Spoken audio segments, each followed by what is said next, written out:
Hindi pa dumadating si Sir Owen, kaya pa-vlog muna tayo. Ito siya, oh.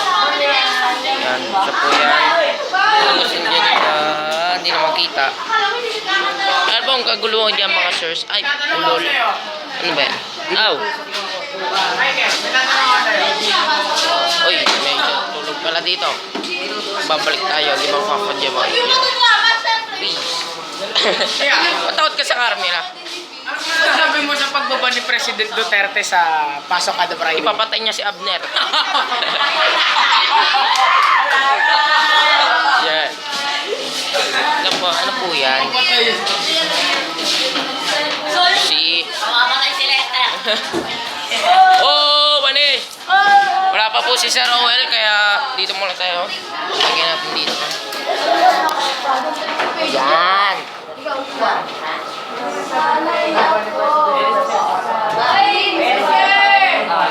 Yeah. Hi guys! Napaka-hot Wala pa ko. po si Sir, kaya... Babay na po, nagtipo na si Sir.